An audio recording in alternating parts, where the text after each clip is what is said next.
یہودی 3 پیس پہنے، ٹائی کوٹ لگائے، محل کے اندر رہے، جو مرضی کرے، جتنا مرضی اچھا صابن استعمال کرے، قرآن کے نقطۂ نظر سے وہ نجس ہے کہ اس سال کے بعد کوئی پلید، مشرک، نجس، گندا، یہودی، عیسائی، بتوں کی پوجا کرنے والا،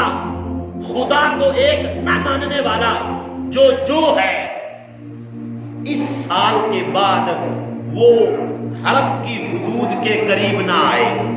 جتنے مرضی اچھے مکان میں رہائش اختیار کر لے، جتنا مرضی نفیس بنتا پھرے، وہ رب کی نظر میں پوری کی پوری قتل کی غلاظت ہے۔ اللہ تعالیٰ قرآن مجید میں ارشاد فرماتا ہے، آیت سنیں، اس کا ترجمہ سنیں، یا ایھا الذین آمنوا، اے میرے محبوب، یہ جو تیرے غلام ہیں ایمان والے، مکہ فتح ہو گیا تو پہلے وہاں پہ مشرک تھے،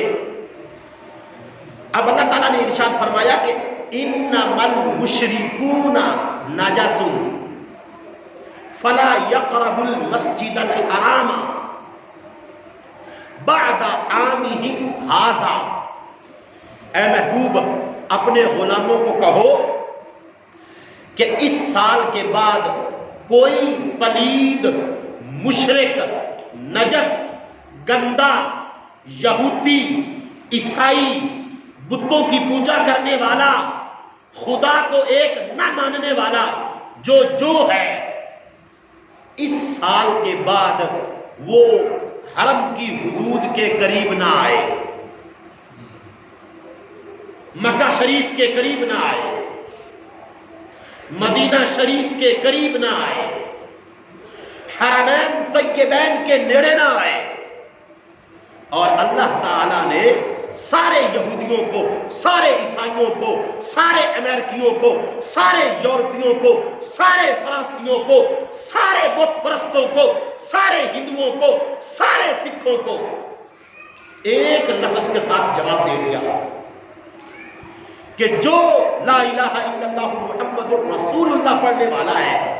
وہ پاک ہے، وہ مطہر ہے، وہ پاکیزہ ہے، اس کا کپڑا پاکیزہ ہے، اس کی سوچ پاکیزہ ہے، اس کا چہرہ پاک ہے، اس کا جسم پاک ہے، جو محمد عربی کا غلام ہے اور جو حضور کی غلامی میں نہیں آیا، وہ جتنا مرضی اچھا کپڑا پہن لے، جتنا مرضی اچھا کھا پی لے، وہ جتنا مرضی نہا دھو لے، جتنے مرضی اچھے مکان میں رہائش اختیار کر لے، جتنا مرضی نفیس بنتا پھرے، وہ رب کی نظر میں پوری کی پوری قتل کی غلاظت ہے۔ یہودی 3 پیس پہنے، ٹائی کوٹ لگائے، محل کے اندر رہے، جو مرضی کرے، جتنا مرضی اچھا صابن استعمال کرے، قرآن کے نقطۂ نظر سے وہ نجس ہے۔